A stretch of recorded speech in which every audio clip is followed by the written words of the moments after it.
Well, just don't eat too much. Just don't overeat. It's not that hard.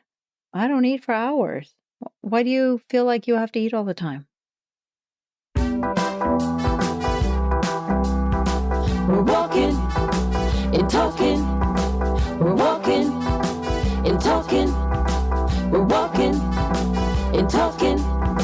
We're walking and talking with Helen Ryan. Hi, walkers. If you're walking outside with me, just pick up that warm-up pace. If you're doing this indoors, just march in place. If you're on the elliptical or whatever else you might be doing, just start out at a warm-up pace right now. Deep breath in through your nose, exhale through your mouth. I think if you walk with me a lot, you're like, I already know. Yeah, she's going to tell me to start at a moderate pace. Well, that's what I do because I'm reminding you, and it's also for the new people. Hold on to a warm-up pace, deep breath, shake out those hands. Today we're going to talk about why I overate and why I sometimes still do.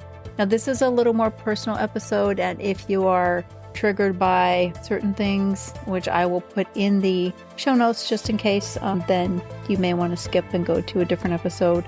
But I'm going to explain a little bit why I've been doing more podcast guesting. Isn't that even a word? I'm guesting? No, I am guesting. I'm a guest on podcasts. I did 2 recently where I talked about my past. And in one of them, I said, well, this is why I would eat. And it reminded me, like, this is why I would eat. And I need to share that. I need to share that with people.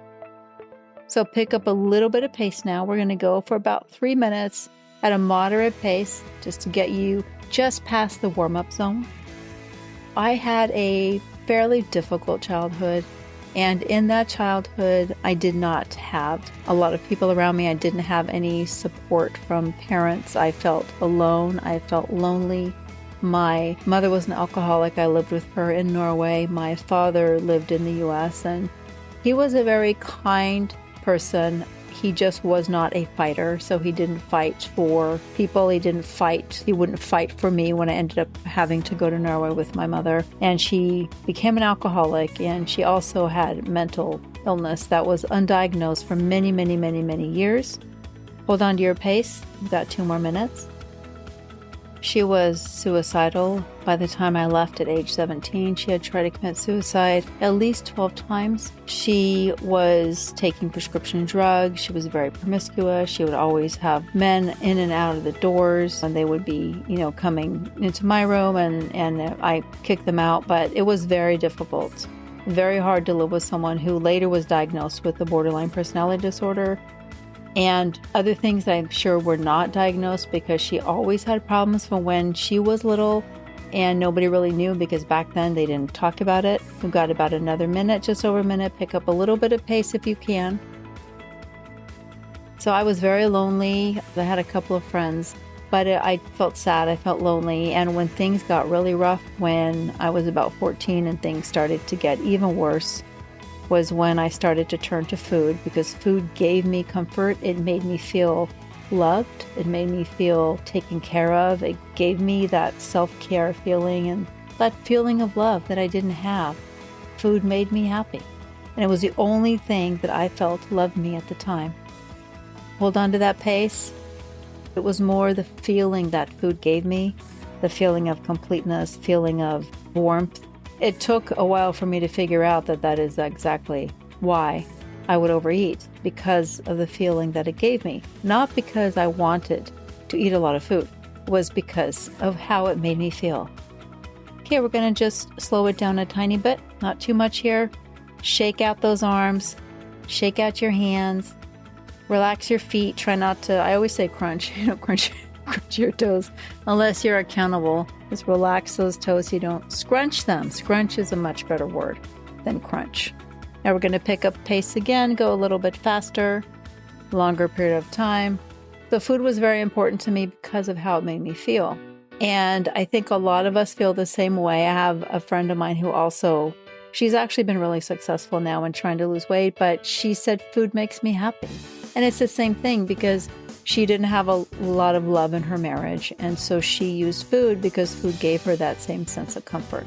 So when people say like, well, just don't eat or don't overeat, it's hard when that is the only thing maybe in life that gives you joy or makes you feel loved. Hold on to that pace. You're going to be brisk. Squeeze those glutes a little bit. Try to activate them. Your butt, the whole area there in the back, you want to squeeze it. It gets inactive when we sit a lot. So we're just going to try to activate it. Strong legs. Shoulders back. I took a workshop for a certification, and the guy was like, shoulders back, boobies up. And I always think of boobies up, except mine really, They're going to be 56 next week, and they're not always boobies up. Hold on to your pace still, though. Brisk. Feel the blood flowing. Feel the oxygen flowing through your body. That's what we're here for. We're here to get that fresh oxygen in there and just move our bodies a little bit. So if you are the same way, if you feel the same way about food, know that you're not alone. Know that it is something that makes you feel good, and you can find another way and you can get out of it. You may need some help from a counselor. I kind of did it on my own, although sometimes when I'm really stressed, I'll still go eat a bunch of chocolate, but it's not very often. Sometimes I just need a little bit of chocolate now to kind of take the edge off. I don't have to eat a bunch of it. I'm able to just have a piece of chocolate and it still makes me feel good without eating a bunch, but sometimes I still fall off the wagon. But you can take a bunch of steps right now and hold on to your pace.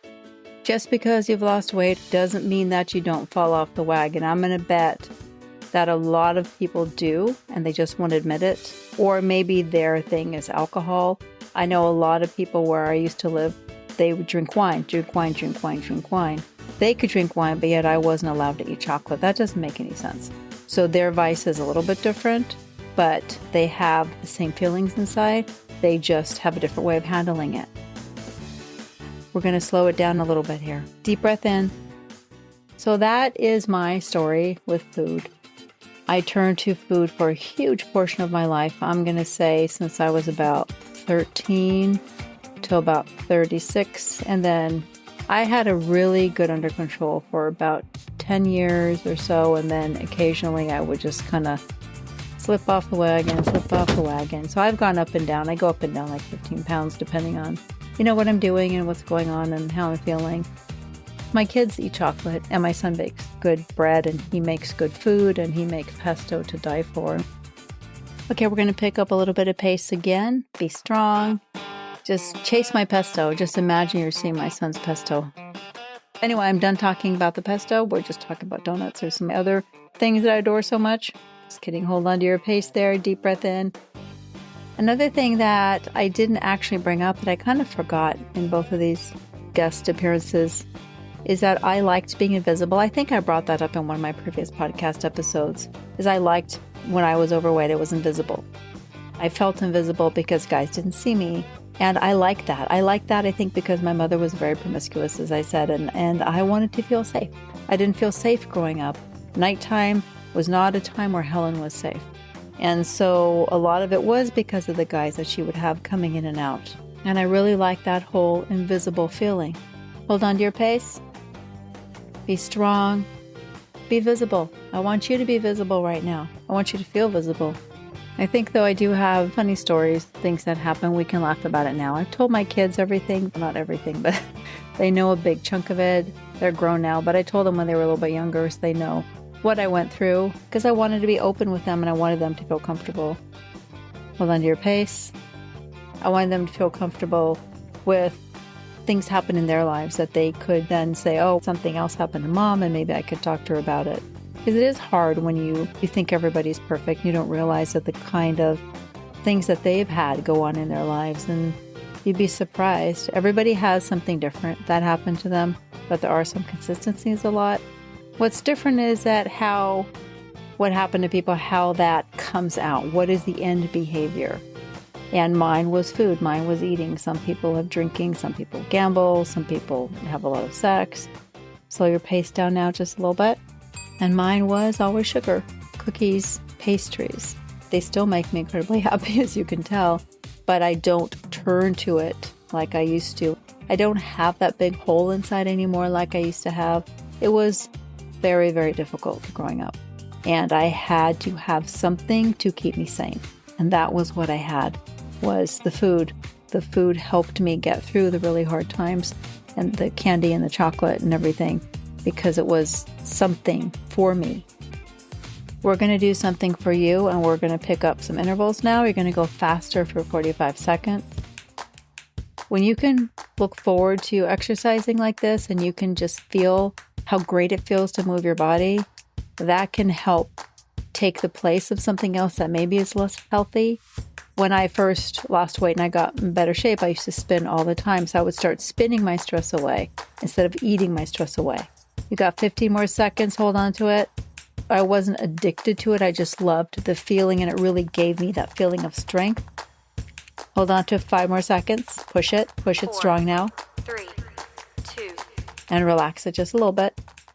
That feeling of strength, that feeling of being, I guess I felt kind of cared for in a way, because I would go to class and people would see me, and it was just fun because I had friends there and we would chat, and it was really good to go to that really small spinning studio. And I really felt like at home there. And I think that's one of the first places I felt at home. And so that really helped me get stronger and starting to fill up that hole that was inside me most of my life.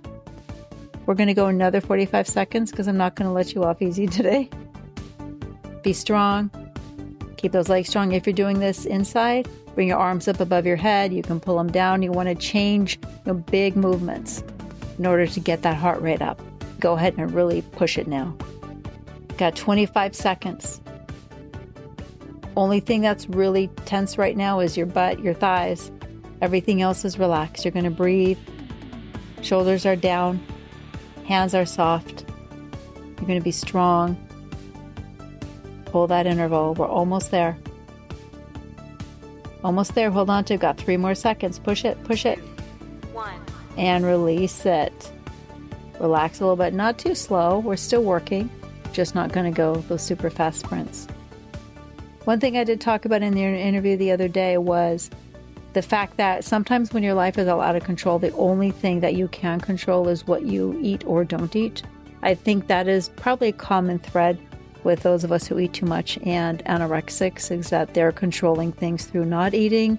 I was controlling things through eating. I don't beat myself up over it at all. I look at it now as like that was a coping tool for me, and that's okay.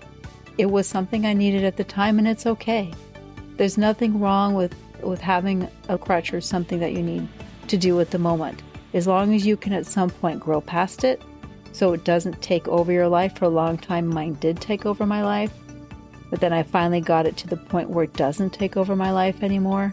And once you can get to that point, you can still feel those little moments. You can have a glass of wine, you can have a piece of chocolate, but it's not an all-consuming need, because that's what I had before. It was an all-consuming need to eat chocolate because I just had to do something to give myself some peace. We're going to pick it up now a little bit faster. Nice, strong, steady movements. Shoulders are down and relaxed. Hands are soft. The important thing is that we look back and we reflect and we grow and we change. And that's what life is about.